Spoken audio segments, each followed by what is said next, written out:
Bismillahirrahmanirrahim. Ve bihi nesta'in. Elhamdülillahi Rabbil alemin. Vessalatu vesselamu ala seyyidina Muhammedin ve ala alihi ve sahbihi ecma'in. In the name of Allah, the Merciful, the Compassionate, and from Him do we seek help. All praise be to Allah, the Sustainer of all the worlds, and blessings and peace be upon our Master Muhammad, and on all his family and companions. The seventh word. If you want to understand what valuable, difficulty-resolving talismans are the two parts of the phrase, Âmentu billah ve bil yevmil âkhir. I believe in Allah and the last day, which solve both the enigmatical riddle of creation and open the door of happiness for the human spirit. And what beneficial and curative medicines are reliance on your Creator and taking refuge in Him through patience and entreaty, and supplicating your Provider through thanks. And what important, precious, shining tickets for the journey to eternity, and provisions for the hereafter, and lights for the grave, are listening to the Quran, obeying its commands, performing the prescribed prayers, and giving up serious sins. Then listen and pay attention to this comparison. One time a soldier fell into a most grave situation in the field of battle and examination, and the round of profit and loss. It was as follows. The soldier was wounded with two deep and terrible wounds on his right and left sides, and behind him stood a huge lion as though waiting to attack him. Before him stood a gallows which was putting to death and annihilating all those he loved. It was awaiting him too. Besides this, he had a long journey before him. He was being exiled. As the unfortunate soldier pondered over his fearsome plight in despair, a kindly person shining with light like Hizr appeared. He said to him, "Do not despair. I shall give you two talismans and teach you them. If you use them properly, the lion will become a docile horse for you, and the gallows will turn into a swing for your pleasure and enjoyment. Also, I shall give you two medicines. If you follow the instructions, those two suppurating wounds will be transformed into two sweet-scented flowers, called the Rose of Muhammad, peace and blessings be upon him. Also, I shall give you a ticket. With it, you will be able to make a year's journey in a day as though flying. If you do not believe me, experiment a bit so that you can see it is true." The soldier did experiment a bit and affirmed that it was true.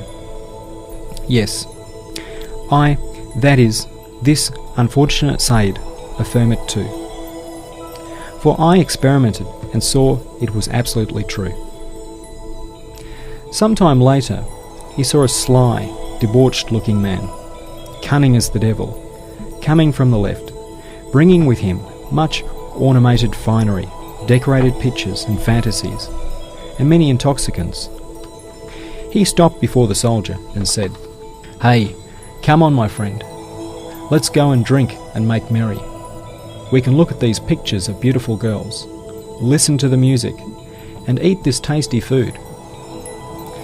Then he asked him, "What is it you are reciting under your breath?"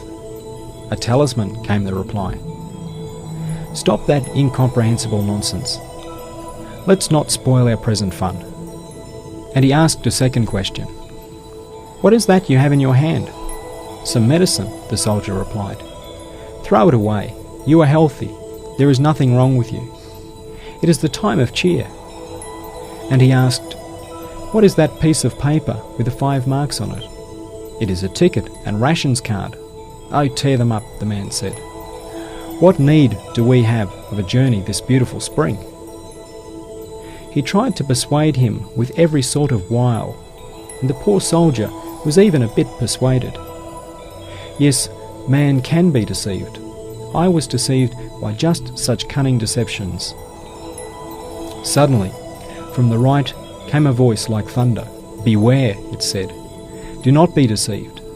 Say to that trickster, if you have the means to kill the lion behind me, remove the gallows from before me, repulse the things wounding my right and my left, and prevent the journey in front of me, then come on and do so. Show that you can, and let us see it. Then say, come on, let us go and enjoy ourselves, otherwise be silent. Speak in the same way as that Hizr, like Allah-inspired man. O my soul, which laughed in its youth, and now weeps at its laughter, know that the unfortunate soldier is you, and man. The lion is the appointed hour. As for the gallows, it is death, decline, and separation, through which is the alternation of night and day. All friends bid farewell and are lost. Of the two wounds, one is man's infinite and troublesome impotence, while the other is his grievous and boundless poverty. The exile and journey is the long journey of examination, which passes from the world of spirits through the womb and childhood to old age, through the world and grave and the intermediate realm, to the resurrection and the bridge of Sirat. As for the two talismans, they are belief in Almighty Allah and the hereafter. Yes, through the second sacred talisman, death takes on the form of a mastered horse, a steed to take believing man from the prison of this world to the gardens of paradise and the presence of the most merciful one. It is because of this that the wise who have seen death's reality have loved it. They have wanted it before it came.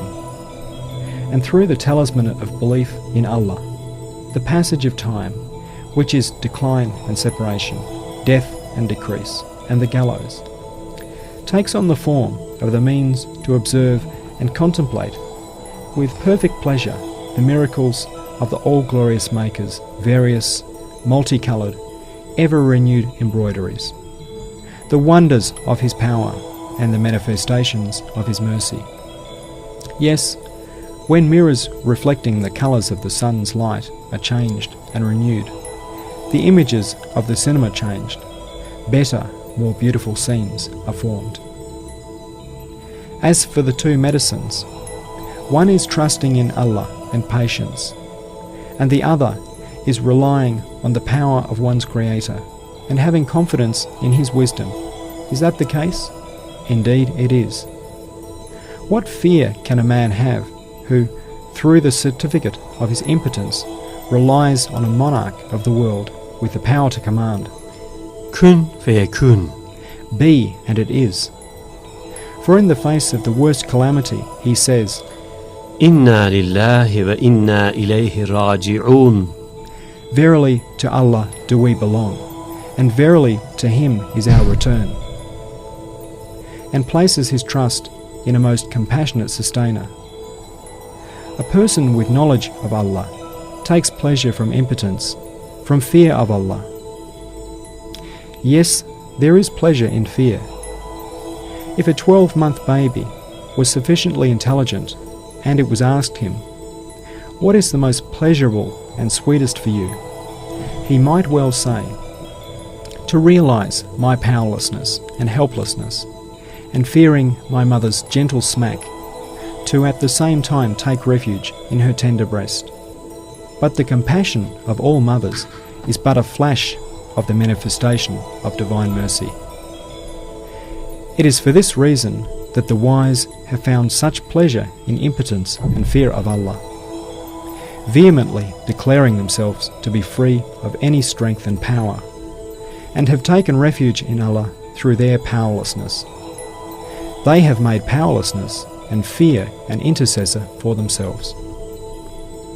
The second medicine is thanks and contentment, and entreaty and supplication, and relying on the mercy of the all-compassionate Provider. Is that so? Yes, for how can poverty, want and need be painful and burdensome for a guest of an all-glorious and munificent one, who makes the whole face of the earth a table of bounties, and the spring a bunch of flowers, and who places the flowers on the table and scatters them over it. Poverty and need take on the form of a pleasant appetite. The guest tries to increase his poverty in the same way he does his appetite. It is because of this that the wise have taken pride in want and poverty. But beware. Do not misunderstand this. It means to be aware of one's poverty before Allah and to beseech Him, not to parade poverty before the people and assume the air of a beggar.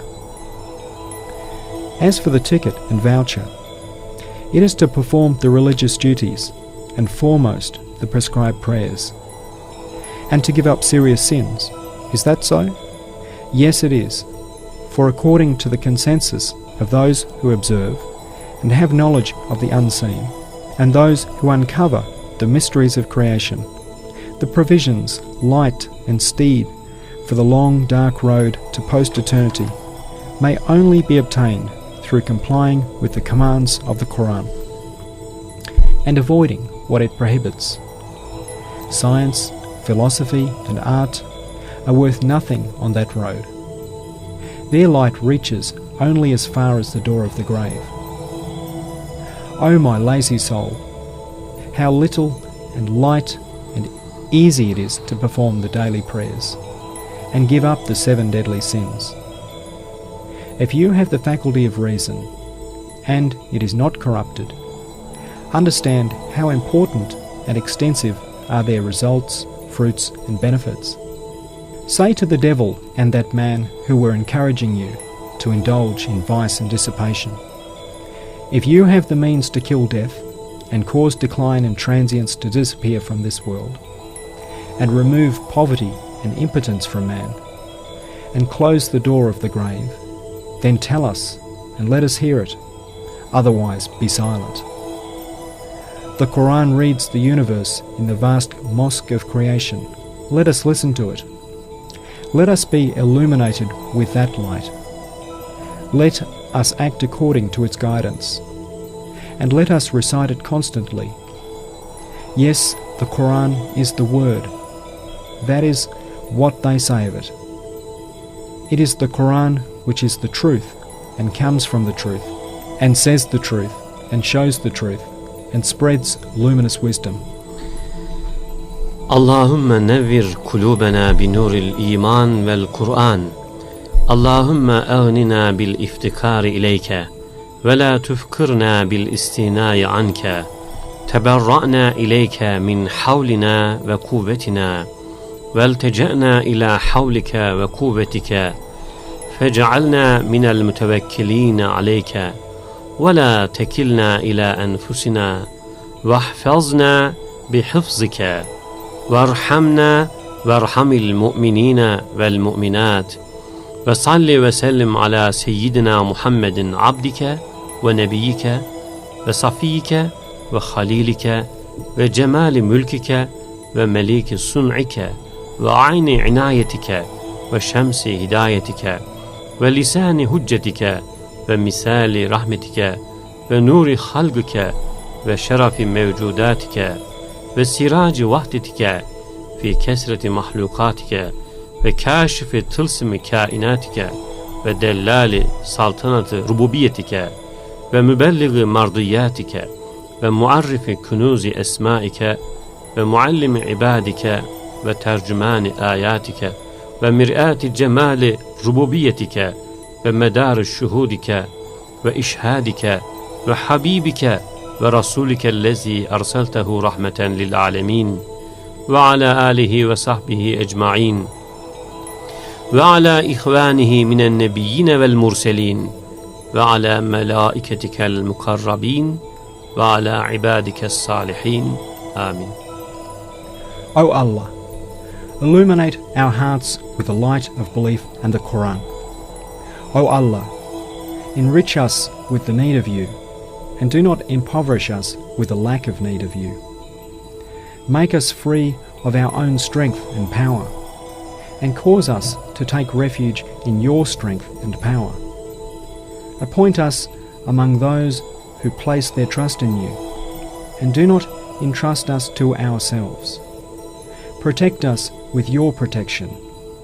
Have mercy on us, and have mercy on all believing men and women, and grant blessings and peace to our Master Muhammad, your servant and prophet, your friend and beloved, the beauty of your dominion and sovereign of your art, the essence of your favour, and the sun of your guidance, the tongue of your proof, and the exemplar of your mercy, the light of your creation, and the glory of your creatures, the lamp of your unity in the multiplicity of your creatures, and the discloser of the talisman of your beings, the herald of the sovereignty of your dominicality, and the announcer of those things pleasing to you, the proclaimer of the treasuries of your names, and the instructor of your servants, the interpreter of your signs, and the mirror